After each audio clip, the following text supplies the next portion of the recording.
The night I met her, the wind smelled like rain, and the city lights looked as tired as I felt. I had just finished a 14-hour shift, hands cracked, clothes dusty, limbs aching, but something in me still wanted a warm place, a warm voice, anything that felt like life instead of survival. I wasn't looking for love. I wasn't looking for anyone. But somehow, she found me first. It started with a broken stall outside the night market. A wooden leg gave away, groceries spilled everywhere, and a woman let out the softest frustrated sigh, half defeated, half embarrassed. I don't know why I reacted so fast. Maybe I'm just wired that way. Hard work, fixing things, holding things together, those were the only things that ever made sense to me. So I knelt, gathered the fallen apples, and fixed the stall's broken leg using my belt buckle as a clamp. When I looked up, she was staring at me like she'd never seen anyone like me before. "Careful," she said with a shy smile, brushing her hair behind her ear, "I get attached to hardworking guys fast." I don't know why those words hit me the way they did. Maybe because no one ever called me hardworking like it meant something special. Maybe because she said it like a confession, not a joke. Maybe because her eyes held a loneliness that matched my own. I should have walked away.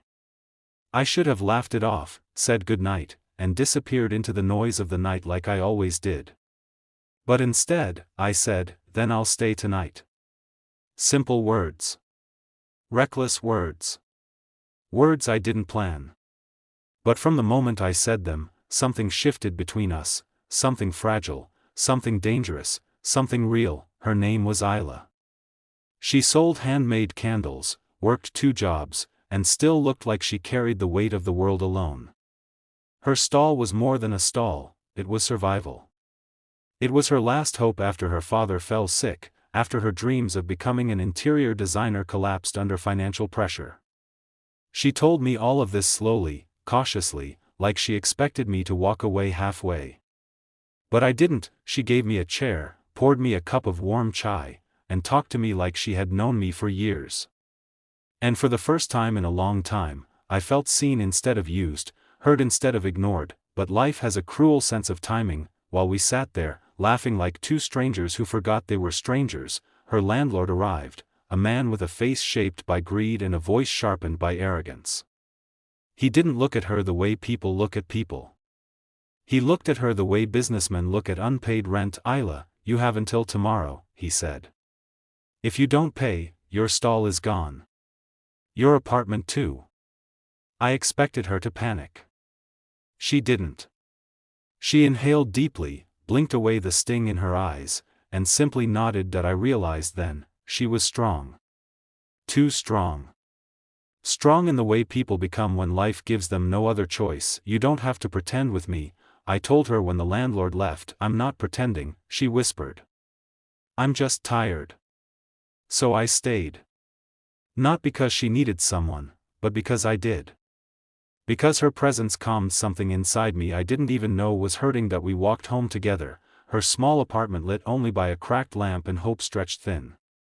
We talked about dreams that felt too big and fears that felt too close. She told me she trusted people too easily. I told her I trusted no one.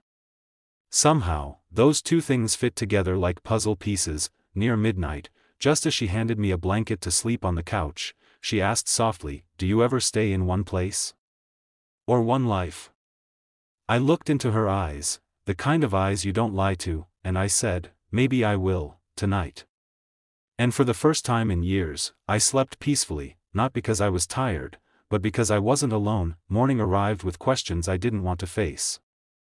The world outside her window was loud again, people rushing to somewhere, life demanding bills, jobs, responsibilities. And Isla, she prepared breakfast like the world wasn't collapsing around her. "I know you don't owe me anything," she said quietly, placing tea in front of me. "And last night was unexpected. But thank you. I haven't felt safe around someone in a long time." Her words twisted something in my chest. Safe. I had never been someone's safe place before. I barely knew how to be my own. When she stepped outside to set up her stall again, I followed her, not because she asked, but because leaving didn't feel right anymore. She tried to hide her fear, but fear leaves shadows. I could see them under her smile, in the tightness of her shoulders, in the way she counted her money 3 times hoping it would magically grow. It didn't. By the time afternoon came, she still hadn't made enough. And when the landlord arrived again, the world around her seemed to shrink. "You're short," he said coldly. Stall comes down. Apartment 2. Isla lowered her gaze, hands trembling. "I just need more time." "You've had time." Something inside me snapped. "Wait," I said, stepping forward. "Give her till the end of the day. She'll pay." The landlord laughed. "And who are you?" "I'm someone who's staying," I answered, my voice firm. Isla turned to me, eyes wide, shocked, worried, hopeful that I didn't have money. I didn't have savings. But what I did have was 2 strong hands and a willingness to work until they bled. So I spent the entire day helping her. I repaired 2 broken stalls for neighboring vendors. Carried crates. Fixed wiring. Cleaned. Hammered. Lifted. Ran. Worked until sweat dripped from my jaw and my back burned. People noticed. They tipped. They paid. They gave because they saw 2 people trying to survive, trying not to drown. By sunset, Isla counted the money with trembling hands, and she burst into tears. "You did this," she whispered. "Why would you work so hard for me?" I wiped her tears with my thumb. "The way you touch something precious. You said you get attached to hardworking guys," I said softly, so I tried to be someone worth getting attached to. The landlord returned, collected the money, and left, annoyed but defeated. Isla, however, looked at me like she was seeing something rare, something she didn't dare hope for. "You said you'd stay tonight," she whispered. "Does that mean you'll leave tomorrow?" I shook my head. "I'll stay as long as you need me to." Her breath caught. She took my hand, hesitant, trembling, brave. "I don't need you for one night," she said. "I need someone who doesn't walk away when things get ugly." I squeezed her hand gently. "Then I'm not walking away." Sometimes love doesn't arrive with butterflies, sometimes it arrives with groceries spilled on the ground, tears hidden behind smiles, and a stranger who decides to stay. Sometimes, that's enough to change everything.